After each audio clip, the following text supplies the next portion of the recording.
Last class when we were together, we introduced these concepts of trigonometric ratios. Say the word, it's fun. Trigonometric.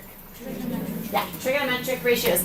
And we have 3, and we talked about, and I want computers tipped if you're working on something else, put it away because I want you listening to me while I'm talking. If we're going on an amusement ride, and we can go 2 at a time. We can have Marisol and Jennifer go in the same class together, or go on the ride and I sit out. Or Marisol and I can go on the ride together, right? So you can take, when you have 3 things, you can take things 2 at a time.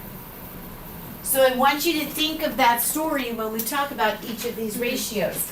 I have 3 sides of a triangle. If I want to compare those 3 sides, I can only take them 2 at a time. So when I determine which my angle theta is, and I compare my opposite to hypotenuse, my adjacent side is the one sitting out. Are you okay with that conversation? So this is my side opposite hypotenuse. Cosine is what I call my adjacent to my hypotenuse, and tangent is my opposite to my adjacent. So we're talking about these different comparisons between similar right triangles. And that's when mathematicians are like, wait, are you kidding me? All right triangles, once I determine an angle measure, are going to be similar. All right triangles with a 1 degree measure are going to be similar. So instead of calling it a 45-45-90 triangle or a 30-60-90 triangle, we can call it a 189-90 triangle, a 288-90 triangle, a 387-90 triangle, a 4, and we can do that. And what mathematicians did was they made each of these triangles, they measured the lengths of the sides. So you don't have to have another triangle to compare it to figure out the missing sides by using proportions with corresponding sides of similar triangles. They gave it for us. They did all that work ahead of time. Here are all the ratios of corresponding sides of similar right triangles. Thank you. So now all our job is to be able to go through and look at each of these ratios and figure out how to use them. And when we write the ratios, making sure we know what our theta is super important. When we write those ratios, simplifying them and recognizing side similarity, and then using these to find out the measures of the right triangles that we're missing. Thumbs up if you used your calculator to get your ratios. Thumbs up if you use Desmos to get your ratios. You're allowed to go to Desmos, absolutely. Absolutely. Absolutely. Thumbs up if you use the chart that I gave you. Okay. So it's interesting to see what you like to use when you're asking for these ratios, when you go get them and you're solving. Now, our class ended tightly short last time, so I want to start here before we jump into our homework and our warm-up.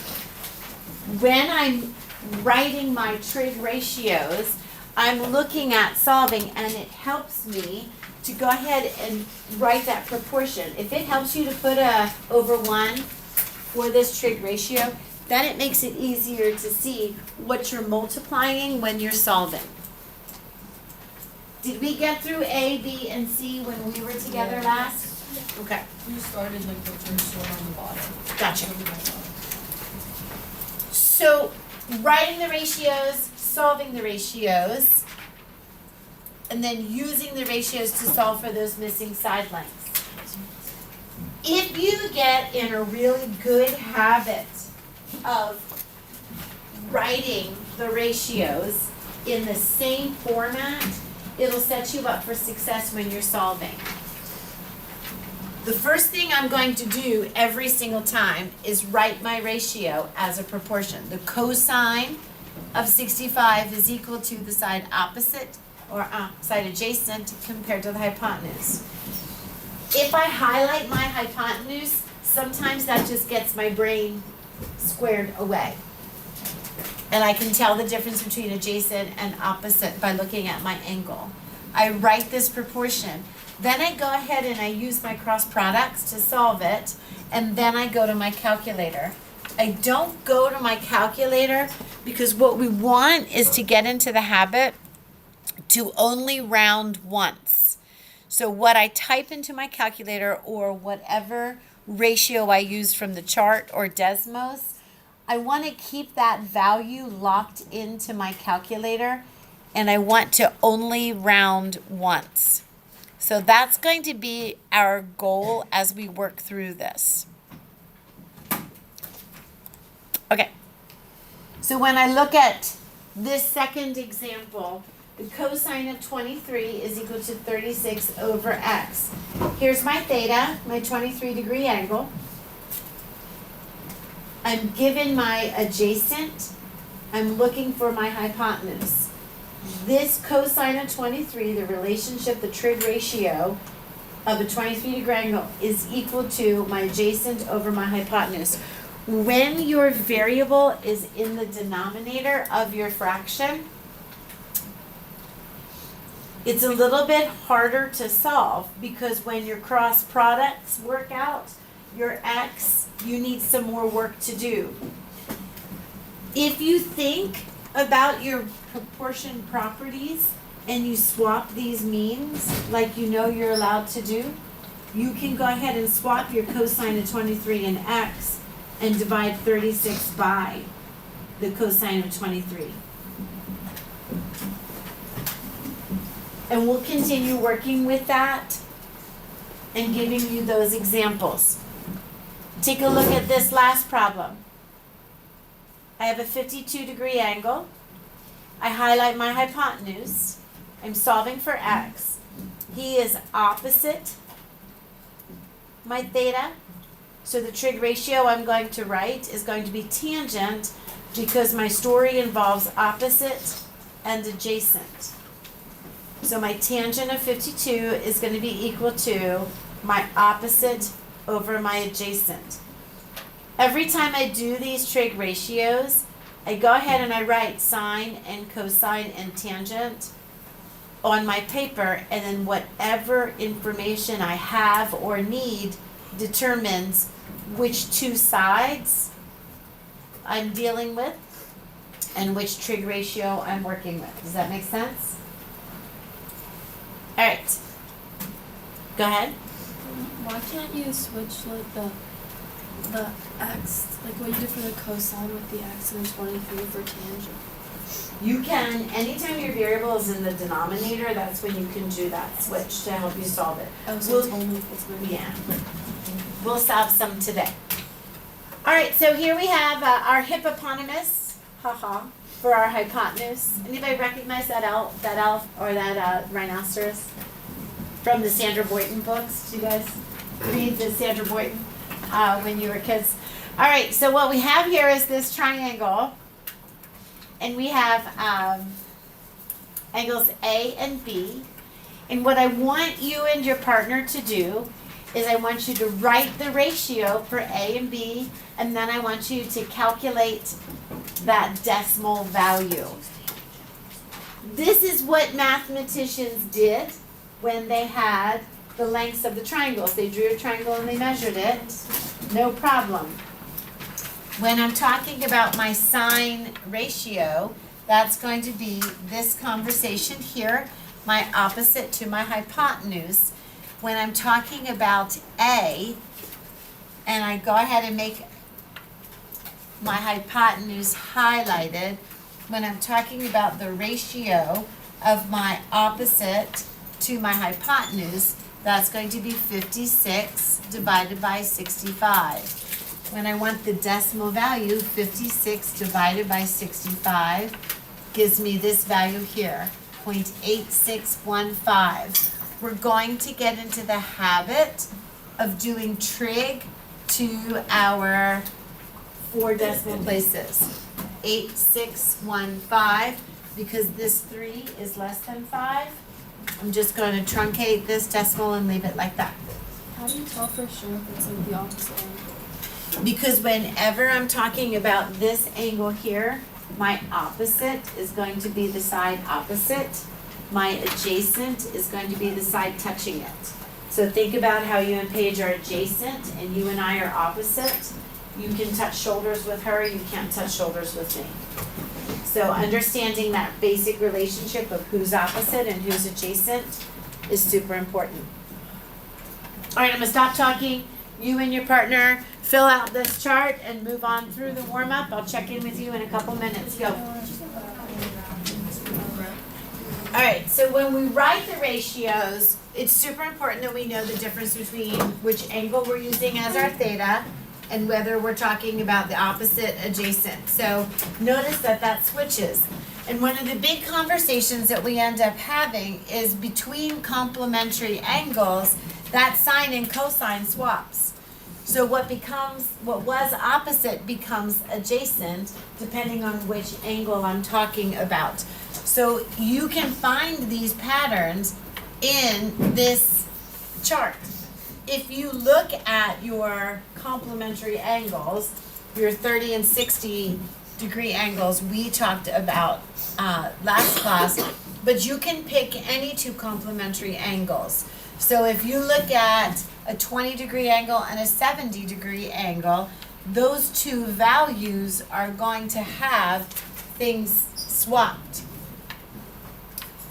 I was like 20 degree and 70 degree, there we go. Those two values are going to have the information swapped. And their tangents are going to be reciprocals of each other.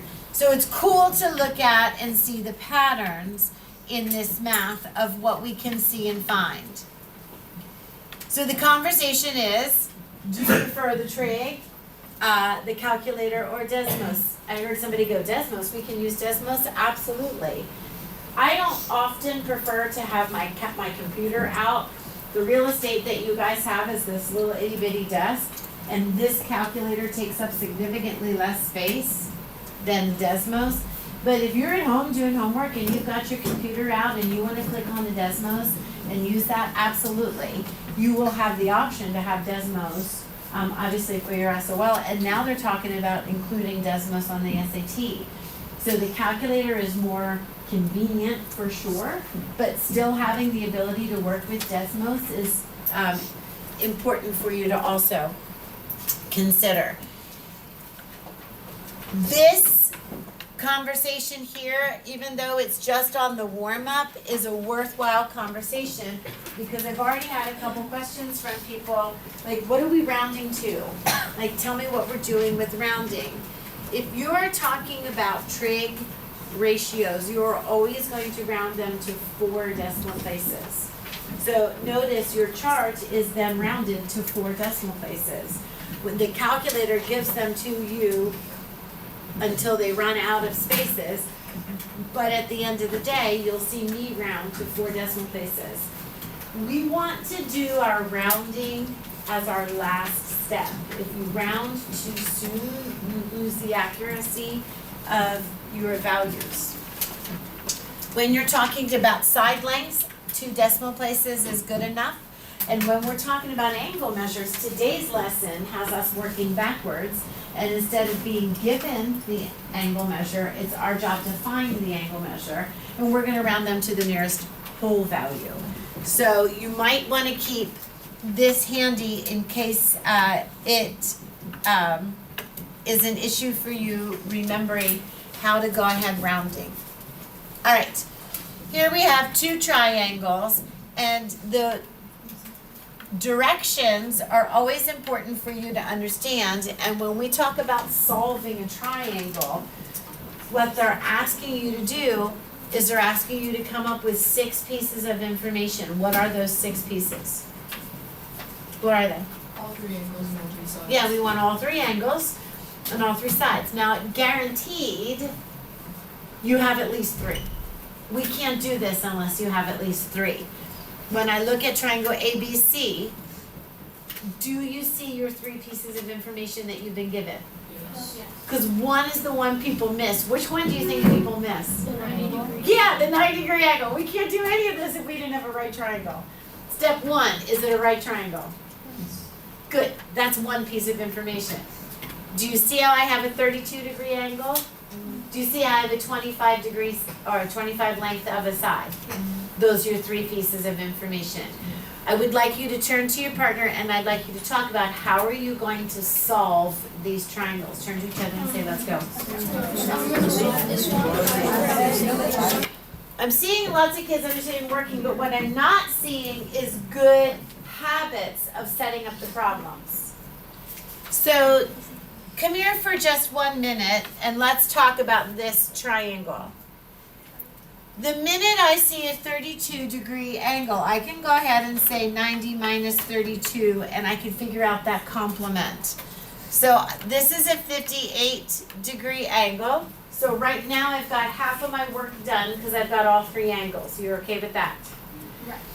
What I want to see is you using the trig ratios, and I don't want you to go too fast to the calculator. So if I'm solving for this, rule of thumb number 1 is always use the theta that you've been given first, just in case I had clumsy thumbsies and messed this up. Have you ever tried to do it in your head and you've been off by 10? Yeah, I have all the time. So I'm always going to use the angle measure that I'm given if I have that choice.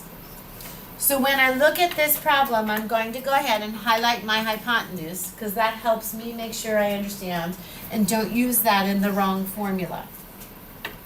All right, so when I come back here, I'm going to go ahead and use my 32-degree angle. I have my hypotenuse. I'm looking for both my adjacent and my opposite.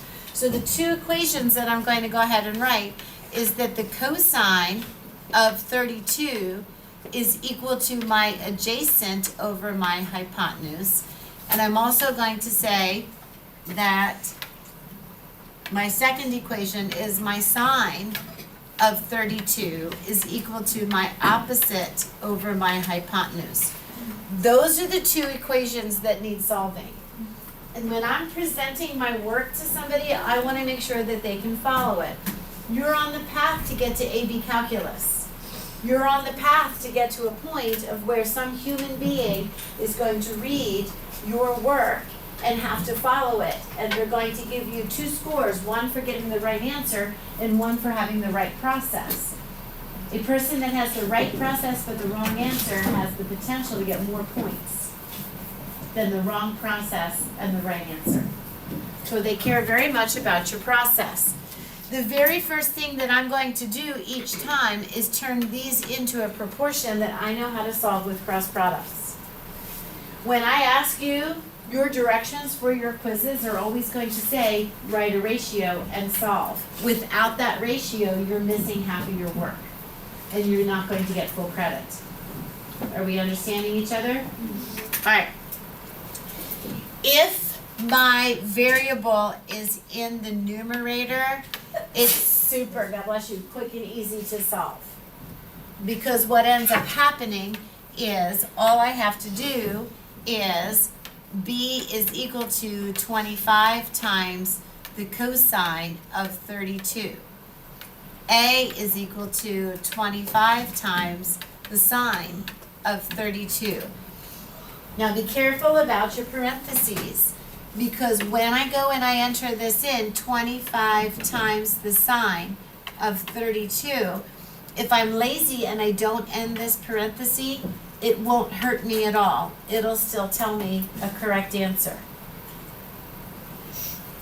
If I type in the sine of 32, I have to end this parenthesis because this is the ratio of this angle. I have to close the angle. If I want to say that now times 25, I'm going to get the right answer. If I forget to close my parenthesis, it's going to take the sine of that and give me a completely wackadoo answer. If you're not typing along with me and verifying that you're getting this correct, you run the risk of having your calculator in the wrong mode. We need to make sure that you are in degree mode. We talked about Celsius and Fahrenheit. If somebody talks about how hot it is on a 40-degree day, you're looking at them like, What are you talking about? It's not hot on a 40-degree day. It is if you're measuring in Celsius. So we need to make sure that we are not in radians. That's a conversation for pre-calculus. When we are in degrees, our conversations for geometry. So you need to make sure that this calculator is giving you the right answers. You're not trusting me, you're not copying down my work, you're verifying that you know where the buttons are, and you're verifying that you know how to make this work. When you go ahead and you write your answer, the length of A is 13, we're going to round to 2 decimal places, 0.25. So when I'm talking here, A is equal to 13.25, whatever my units are. If you want to skip this step, because you can type this into the calculator, that's fine, but you absolutely must have this conversation first. You will lose half points if you don't have this conversation. Does that make sense to you? All right, let's do B. B is equal to 25 times the cosine of 32, 21.2. So B is equal to 21.2. When we're talking about rounding to the nearest hundred, it's okay, you don't need that 0. If you add the 0 on, you're fine. Go ahead. I thought for these were rounding to the nearest 10,000. Your trig ratio is to the nearest 4 decimal places. Your side length, 2. Oh. I'm solving for side lengths here. All right, let's talk about this next one.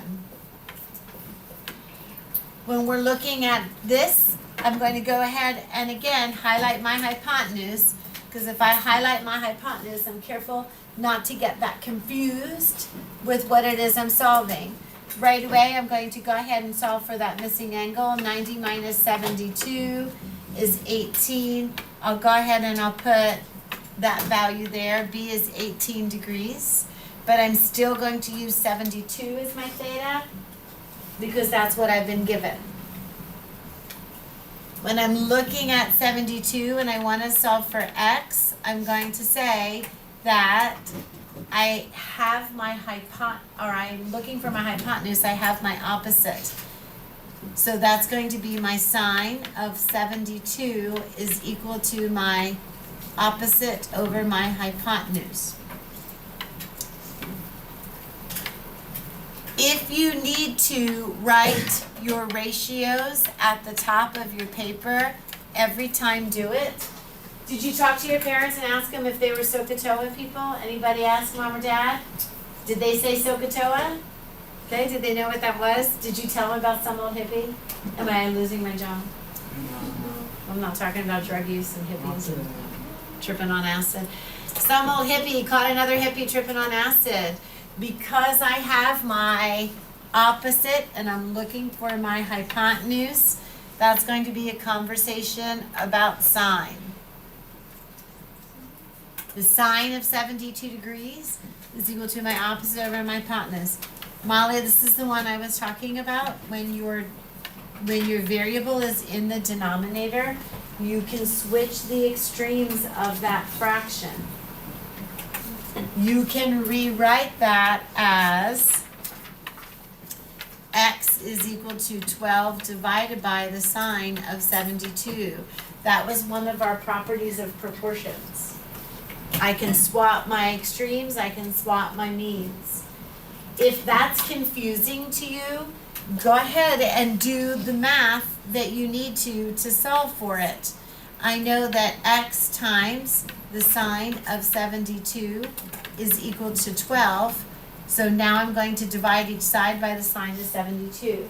If skipping that step confuses you, don't do it.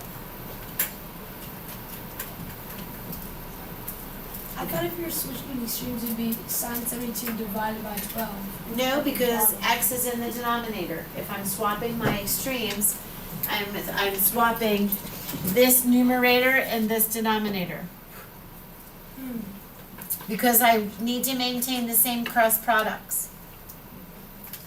12 divided by the sine of 72. That's the math I need to do. Is equal to x. My x has a value.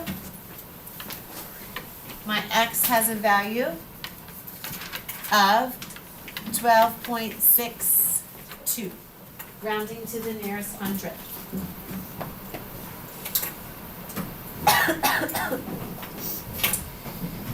When I go to solve for y, now I've got my adjacent that I'm missing.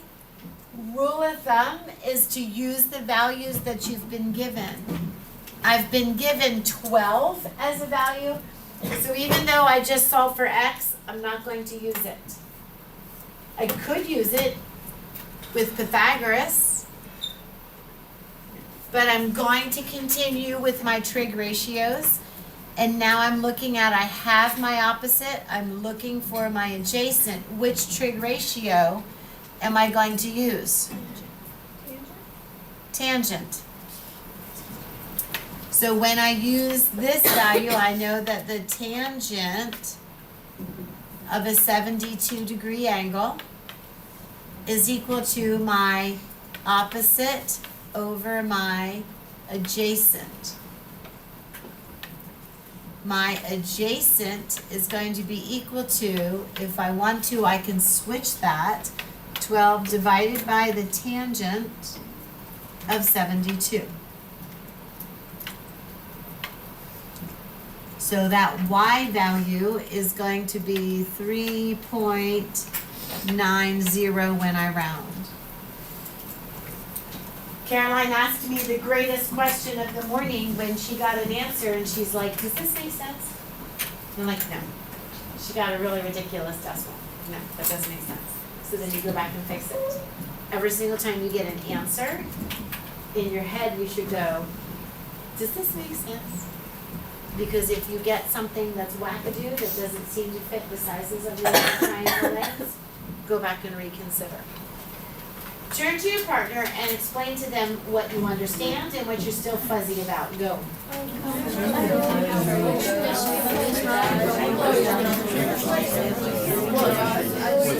All right, come back. So you want to go ahead. So I want you to look at your homework in your packet. And I'm going to post this key online. If you didn't get a chance to finish it, between that and the Delta Math, I'm hoping to get some work time today to give you some time. And I'll post this key online so you can check your work. But I want to go through and scoot through. Because instead of you copying my work, I want you doing more independent work with a little more guidance. For this first section, when you're writing ratios for the sine, cosine, and tangent of angle x, we're going to go ahead and make x your theta each time. That's going to be your theta. Keep in mind, your theta is never your right angle. So when you are writing, some old hippie caught another hippie tripping on apples. When you're asked to write the relationship between the sine, you're just going to identify in each of these triangles your hypotenuse, and then according to that angle x, that theta that you're picking, what is the opposite to hypotenuse, what is the adjacent to hypotenuse, the opposite to adjacent. Notice you're given all of your side lengths. So the sine of x is going to be equal to my opposite over hypotenuse. Your cosine of x is going to be your adjacent over your hypotenuse. Your tangent of x is going to be equal to your opposite over your adjacent. So what we're looking for in each of those instances is the ratio. What are we missing for problems 1, 2, and 3? What do we not know anything about? Angles. We don't know anything about the angles. Farrah, what's up? I got those answers, but I put the sine, cosine, and tangent over one. That's fine. That's absolutely fine. if you went ahead and put this like this, that's still fine, no worries. Alright, so then what we wanted you to do is either use the chart, the graphing calculator, or the Desmos to find the value of each trig ratio. So all you gotta do is go to the chart and and figure these out. Maybe you're a calculator person. Once you check your mode and make sure you're in degrees, you can trust every single one of these. The sine of 60, done, write it down. The sine of 42, done, write it down. The cosine of 42, done, write it down. So that's just you being able to press buttons and figure it out. So this part of the homework is not difficult. But we ask you, what kind of patterns do you see? And you'll notice we gave you 30 and 60 degrees with sine, cosine, tangent. Those are complementary. We give you 42 and 38. So we want you to look at those decimals that you calculated. Go ahead. Well, I was wondering, you put in the calculator, do you have to put the closed parentheses down when you're just using kind of the code? If it's the last thing you're doing, it doesn't matter if you don't close your parenthesis. You can be lazy. Okay. Go ahead. So are these ones still talking about side lengths then? So we'd still go. No, these are ratios. These are scale factors. This is the price of the yogurt per ounce. This is that scale factor. What is the ratio that I need for the opposite and hypotenuse of a 30-degree angle? So none of these are side lengths. These are the scale factors. These are the scalars. All right. So that's what we wanted you to do here. Coming down here, we're asking you to solve for x. If you did not write your trig ratios and you were gangbusters on going through, I want you to take some time and revisit. If it helps you to highlight your hypotenuse, please do it. But if you're solving for x and you're talking about a 33-degree angle being your theta, if it helps you have some old hippie caught another hippie tripping on apples, and then think about, okay, I have my opposite and my hypotenuse, that's going to be a conversation about sine. So in order to solve for x, the sine of a 33-degree angle is going to be equal to my opposite over my hypotenuse. The sine of a 33-degree angle is going to be equal to x over 14. Now you can go to the calculator. If you don't put this down, you're fine, but this is what you must have written down. Here's my theta. I'm looking for my adjacent. When I'm looking for here, that's a cosine conversation. So I know then that the cosine of a 37-degree angle is equal to my adjacent side over my hypotenuse. That has to be there. So writing that trig ratio and then solving it is what we have you doing on this page. Now we're talking about solving for each unknown variable, looking for all the different conversations, whether I'm talking about the angle measure or the side length, and we want to make sure that you are paying attention to, are you solving for the angle measure or solving for the side length? Here's some applications of just right triangle problems. If I'm talking about an escalator at a shopping center is 200 feet, 9 inches long, and it rises at an angle of 15 degrees, draw a sketch of the escalator and solve for the vertical rise of the escalator to the nearest inch. So drawing the picture and knowing what you're looking for, whether you're talking about vertical, horizontal, or the length of that hypotenuse, becomes tricky. Be very careful of this one because we need to make sure that you convert the feet to inches, or you convert this 9 inches to 3/4 of a foot, right? If I have a 12-foot ladder that is leaning against the wall, here's my ladder, and it's leaning against a wall, and that makes a 77-degree angle with the ground, draw a sketch of the ladder and solve how high the ladder reaches on the wall. So my ladder is 12 feet, and I'm solving for how high that wall is. Knowing how to read a story problem and draw a picture is a huge conversation in this unit. If I'm talking about a straight ramp, rises at an angle of 25.5 degrees. It has a base 30 feet long. Draw a sketch of the ramp and solve for the height of the ramp to the nearest foot. So being able to read that problem and draw your picture becomes super important. And pay attention and look for special words like vertical or horizontal or the base or the length of the ramp. Pay attention to which angle they give you. The ladder makes the angle with the ground. We had a problem like this on my last calculus class, and what we cared about was the angle that the ladder makes with the wall, and kids wrote this one instead.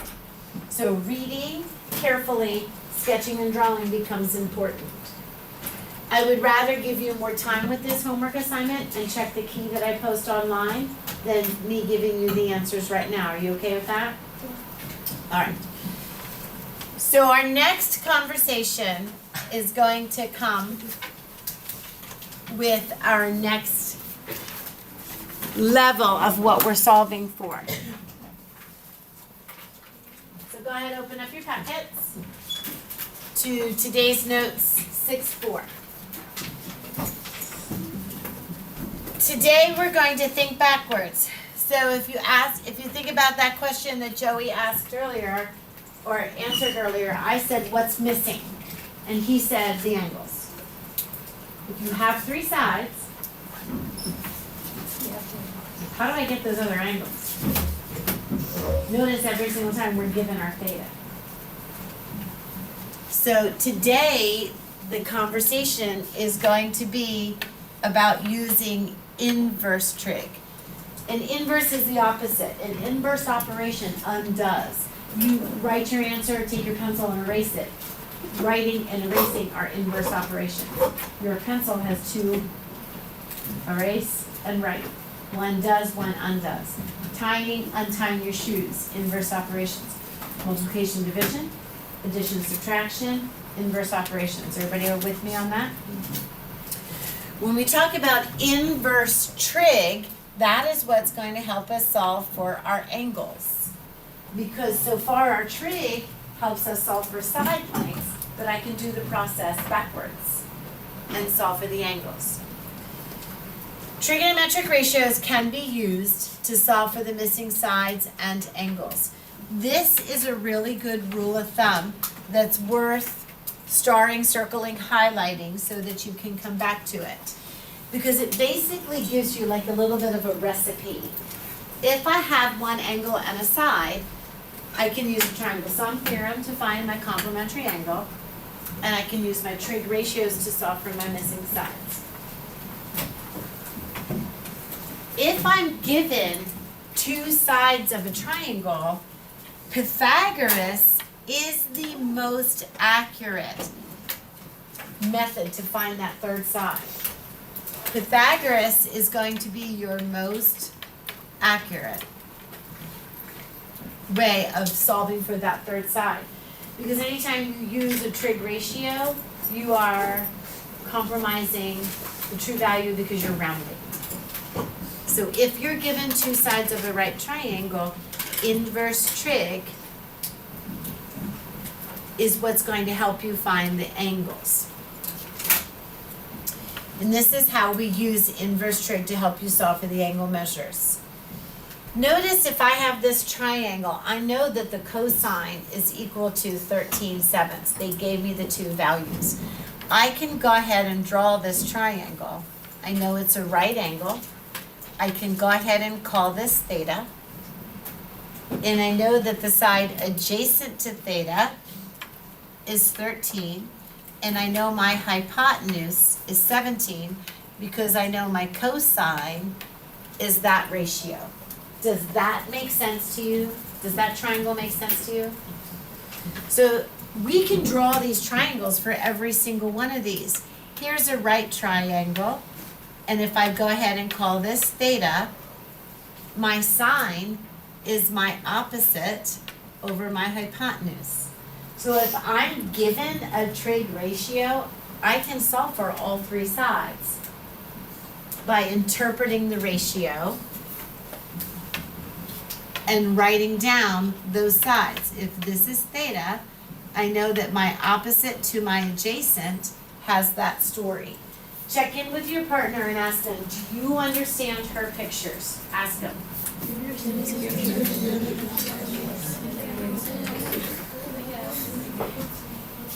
Are we good?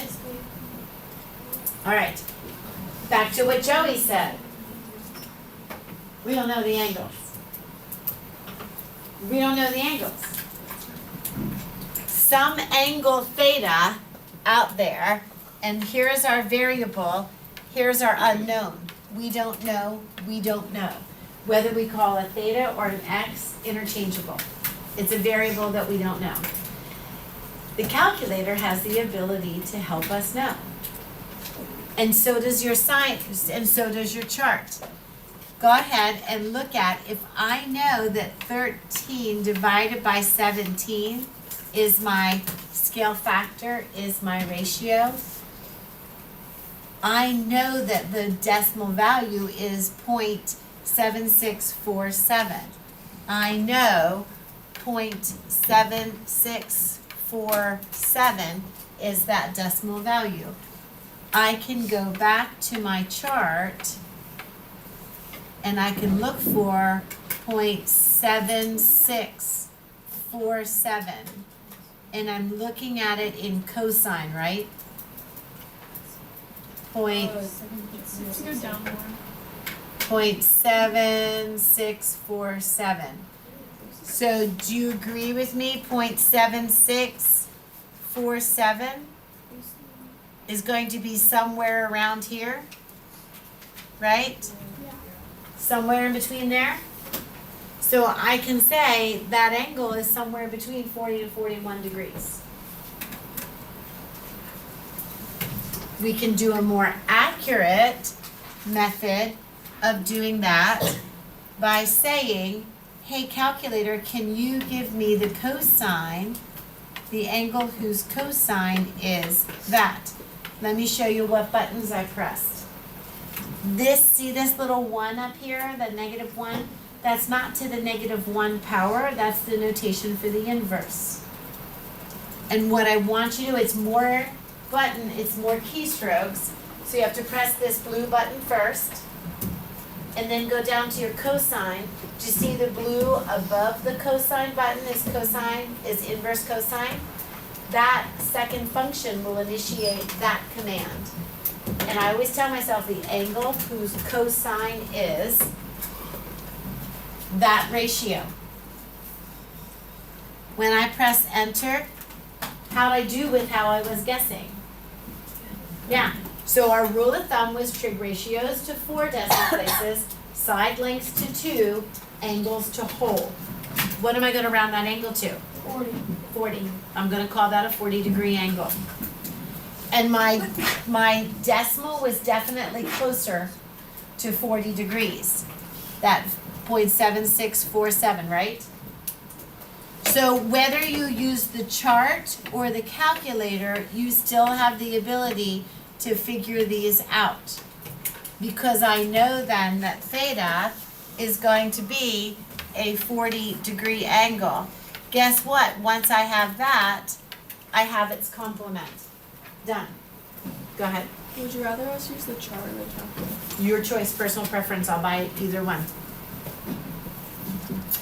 All right, let's talk about sine. Are you ready? Let's talk about our second one. I'm looking for theta. So if you're a person who hears me in your head when you're doing your homework, here's your next jingle. The angle whose sine is. And that's going to have you press your second button, the angle whose sine is. The angle whose sine is, and then you type in that ratio, 8 divided by 15. There's an angle out there that has that opposite to hypotenuse ratio. Your job is to find it. I want to find the angle whose sine is 8/15. What am I going to call that? 32. A 32-degree angle. If you're a chart person, get your chart out, go look at the 32-degree angle and see if that sine measure compares to this trig ratio. Is it 0.53333-ish? Yeah, it is. Maddie says, good. Go ahead. So if we're taking a test, we have to try to solve for the angles. How would we show our work? Would we just put The same exact way, because you're not, see how we wrote this ratio for you? We're not doing that. We're giving you this triangle and you have to find the angle whose sine is. You have to write this ratio. Oh, you have to write that ratio? Yeah. Okay.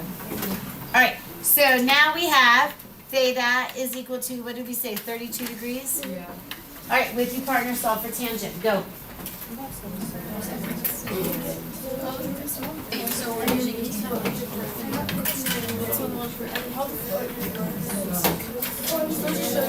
doesn't really matter.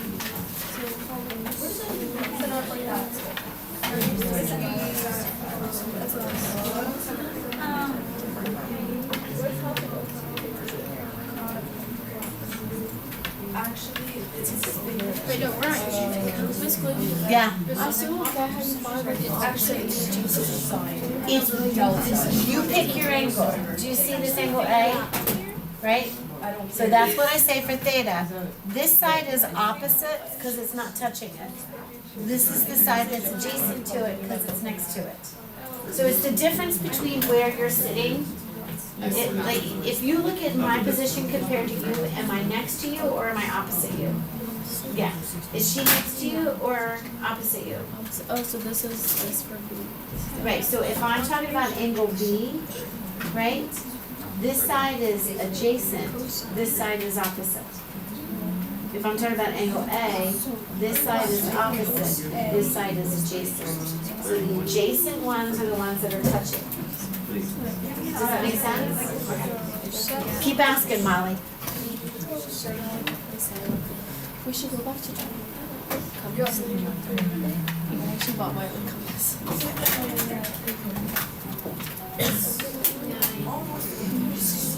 It's cosine.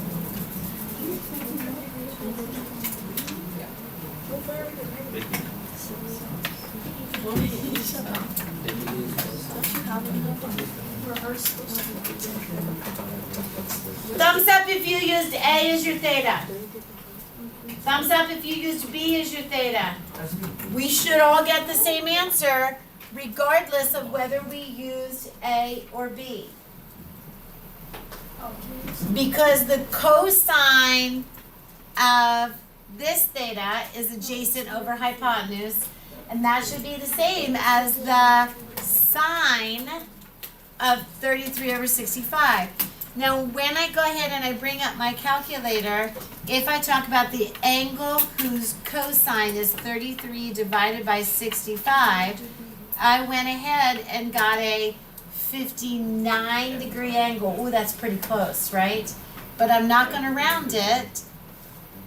I'm going to call that a 59-degree angle for theta.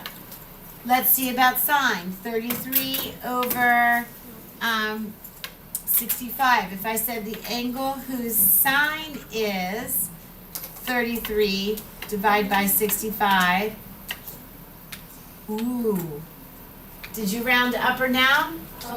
Yeah, because now all of a sudden, that's why the rounding to the nearest whole becomes important. Because we need to make sure that these angles are complementary. So my sine of theta, my theta is equal to, not 61, It was 31. 31.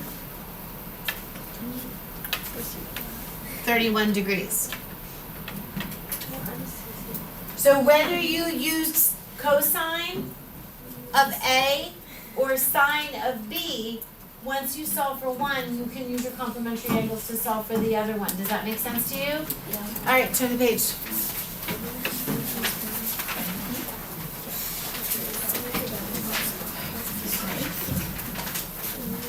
In these triangles A and B and C, we have missing angle measures. Turn to your partner and say, let's go. Solve them. A couple of different options for how you're solving this. Notice each time I mark my theta. Because if you picked the other angle, your tangent is going to be the reciprocal of mine. So I picked this angle down here for my theta. So I'm looking for the angle whose tangent is 12 divided by 7. The calculator tells me, oh, that's a 60-degree angle. So when I'm looking at my theta is equal to my 60 degrees. If I had made this my theta and Finn's like, I need another variable because I don't want to mark theta twice. If you want to go ahead and call this your alpha, a lot of times they'll do that. And if I want to know the tangent of my alpha, my opposite over my adjacent is the reciprocal.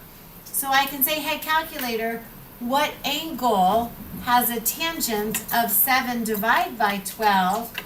And he's going to tell me that's a 30-degree angle.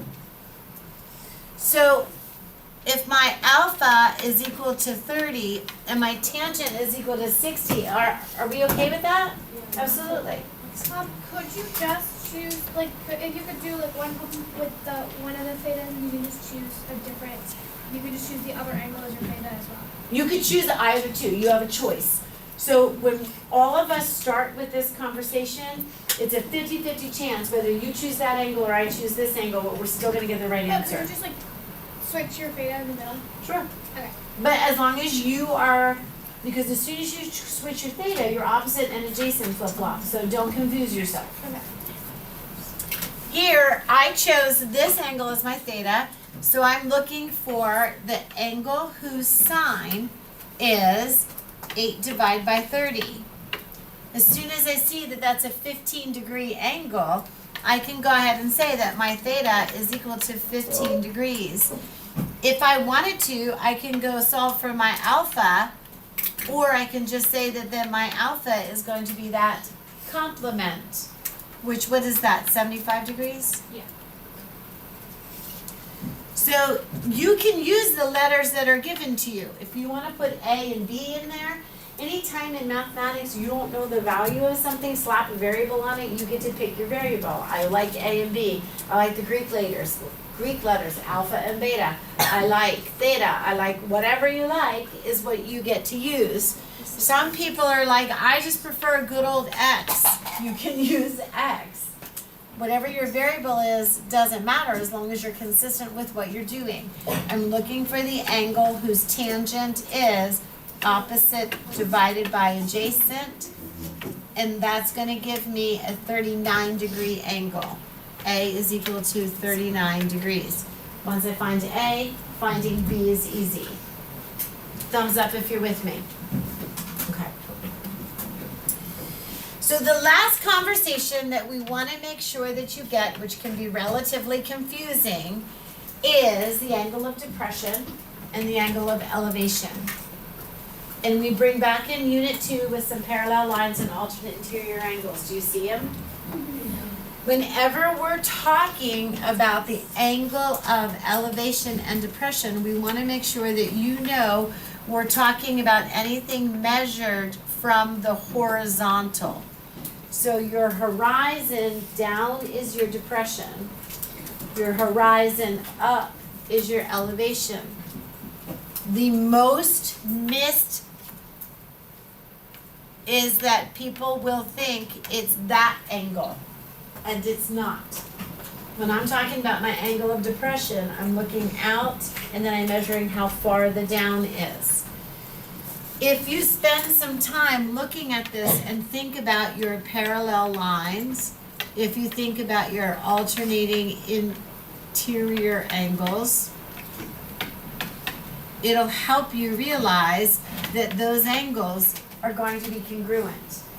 So if you're talking about a problem that deals with the angle of depression, what you might want to do is just come over here and draw your triangle and use the angle of elevation. What's on your mind, Carl? So, okay, I think you just explained this, but I just want to ask again to be completely sure because I'm kind of confused. Okay. Wouldn't it be if you just took your paper and you like flipped it? Wouldn't that make the previously the side be the horizontal, and then your angle of elevation would change?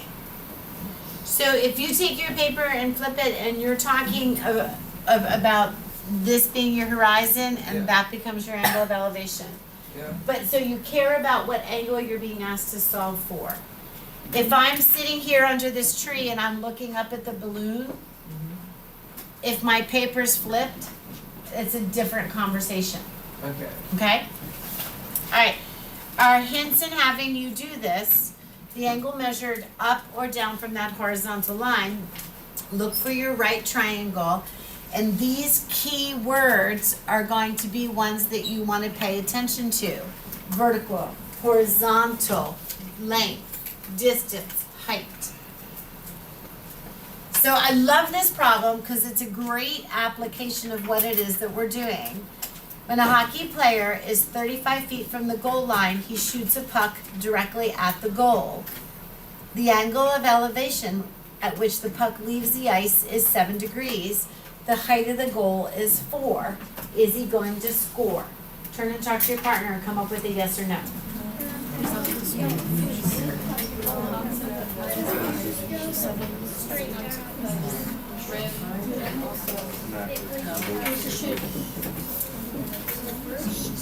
Do you see the two conversations that you could use to solve this? So the question is, I shoot at a 7-degree angle and I want to know the height. That's my question. If I shoot at 7 degrees, what's the height of that, of my shot going to be? That's what this in red says. Do you see that? This conversation says, this height is fixed at 4. Is your angle the right one? Whether you set this up to solve for the height of the goal or the height of the puck and see whether it's greater than or less than 4, or if you set this up to see the angle of elevation, you're going to get the right answer. So let's go ahead and go to the calculator and solve for each one. So if I go to my calculator and I want to make sure I can see my work while I'm doing this. All right.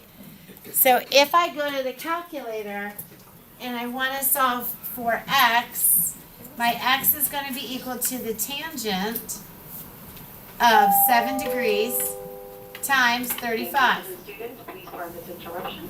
Teachers, please look at your TA calendar invite.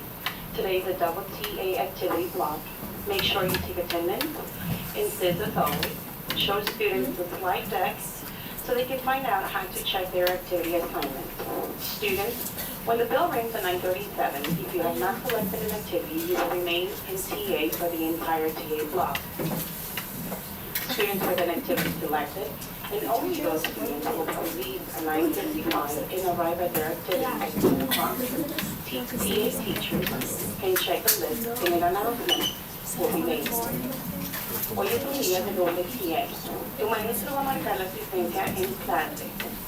La información de cómo revisar tus actividades está en una presentación que tiene tu maestro de TA. Si no te registraste, te vas a quedar en TA todo el periodo. No hay pases los primeros o últimos 20 minutos. Muchas gracias. All right.